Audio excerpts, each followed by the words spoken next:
मेरे पति ने 4 अनजान आदमियों को एक रात हमारे घर रुकने के लिए जगह दे दी। बाहर जोरों की बारिश हो रही थी और मैं अपने पति के साथ सो रही थी। अचानक उन आदमियों के कमरे से जोर जोर की आवाजें आने लगी। मैं डर गई कि कहीं ये लोग चोर तो नहीं है जो हमारे घर चोरी कर रहे हों। मैं जब उठकर दूसरे कमरे में गई तो वहां का नजारा देखकर मेरे रोंगटे खड़े हो गए। उन लोगों ने पूरी रात मेरे साथ कुछ ऐसा किया कि कमरे में मेरी चीखें गूंजने लगी और मेरे पति ने। हेलो दोस्तों, आज की इस रोमांचक कहानी में आप सभी का स्वागत है। मेरा नाम सीमा है और मेरी शादी कुछ ही सालों पहले अमित से हुई थी। ये अमित की दूसरी शादी थी। उनकी पहली पत्नी का देहांत किसी बीमारी की वजह से हो गया था।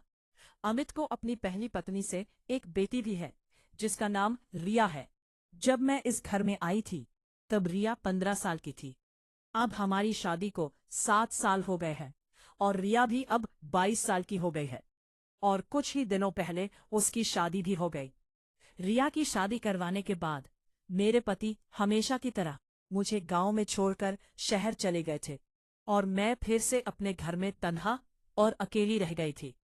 अमित रिया की शादी करवाने के लिए ही कुछ दिनों के लिए वापस गांव आ गए थे, पर इतने सगे संबंधी और रिश्तेदार आए हुए थे कि मुझे उनके साथ अकेले वक्त बिताने का मौका ही नहीं मिला। ससुराल पहुंचकर जब मेरी बेटी रिया का कॉल आया तो उसने कहा, माँ मैं यहाँ बहुत अच्छी हूँ और मैं इस शादी में बहुत खुश हूँ। मेरे पति मुझसे बहुत प्यार करते हैं और हर वक्त मेरे साथ ही गुजारना चाहते हैं। वो तो मुझे एक पल के लिए भी अकेला नहीं छोड़ते। रिया की सारी बातें सुनकर मैं बहुत खुश थी कि चलो मेरी बेटी को एक अच्छा घर तो मिला, क्योंकि उसकी शादी करवाने के चक्कर में हमने अपने खेत तक गिरवी रख दिए थे।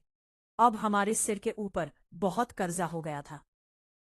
मेरे पति कहते हैं कि वो शहर में काम करके धीरे धीरे ये सारा कर्ज उतार देंगे। मैं जब शादी करके इस घर में आई थी तो रिया बहुत छोटी थी और इसी वजह से अमित ने दूसरी शादी की थी ताकि रिया को माँ का प्यार मिल सके। मैंने उस बिन माँ की बच्ची को अपनी बेटी की तरह ही पाला था और उसे खूब प्यार दिया था। मैंने कभी उसको यह महसूस नहीं होने दिया था कि मैं उसकी सौतेली माँ हूँ। रिया की तरफ से भी मुझे बहुत प्यार मिला था, पर शादी की पहली रात अमित ने मुझसे जो भी कहा था वो सुनकर मेरी आंखों में आंस आ गए थे। मैं सोच भी नहीं सकती थी कि शादी की पहली रात ही मेरे पति मुझे ऐसा कुछ कहेंगे। उन्होंने कहा था कि वो अपनी पहली पत्नी से बहुत प्यार करते थे और वो ये दूसरी शादी करना भी नहीं चाहते थे, लेकिन उनकी माँ ने उनके ऊपर बहुत दबाव डाला था, जिस वजह से उन्हें दूसरी शादी करनी पड़ी। जब से मेरे पति की पहली पत्नी की मौत हुई थी तब से मेरे पति शहर में ही रहने लगे थे और वहीं पर काम किया करते थे। गांव का सारा काम और खेत वगैरह मेरे सास ससुर ही देखा करते थे। मेरे पति को जब भी छुट्टी मिलती वो मेरे पास आ जाया करते थे, लेकिन जब वो चले जाते थे तो मैं तन्हा रात गुजारती थी और उनके प्यार के लिए तड़पती रहती थी। शादी के साल भर बाद ही मैं गर्भवती हो गई थी और मुझे एक बेटा भी हो गया था।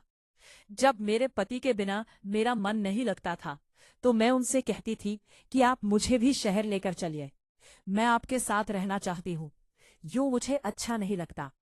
पर आगे कहते थे कि मैं शहर में इतने लोगों का खर्च नहीं चला पाऊंगा, इसीलिए तुम बच्चों को लेकर गांव में ही रहो ताकि उन्हें पढ़ाई गांव में ही हो सके। हर महीने मेरे पति आते तो थे, लेकिन कुछ दिन रहकर वापस चले जाते थे। ऐसे ही मेरी जवानी धीरे धीरे अकेलेपन में कट गई थी और अब मैं 35 साल की हो गई हूँ। रिया की शादी के कुछ दिनों बाद ही मेरे पति ने मुझे कॉल करके कहा, सीमा एक बड़ी मुसीबत आ गई है, मेरा काम चला गया है और मुझे कहीं भी काम नहीं मिल रहा है। मैंने उनसे कहा कि आप गांव में ही आ जाओ और खेती संभालो। लो तो मेरे पति ने कहा, सीमा हमारे ऊपर बहुत कर्जा हो चुका है, अगर मैं शहर में काम नहीं करूंगा तो यह कर्ज कैसे चुकाऊंगा और फिर तो खेत भी हमारे हाथ से निकल जाएंगे। मैंने कहा, अब तो रिया की शादी भी हो गई है, क्यों ना मैं भी शहर में ही आ जाऊं और काम में आपकी मदद कर दूं। शहर के लोगों को वैसे भी काम वालों की बहुत जरूरत होती है, और मैं खाना बनाने और बर्तन धोने का काम बहुत अच्छे से कर लेती हूँ। मेरे पति ने थोड़ी देर सोचने के बाद कहा, मौर ठीक है, अगर तुम्हें ये सब काम करने में तकलीफ नहीं है तो आ जाओ, क्योंकि अब हमारे पास कोई और रास्ता नहीं है।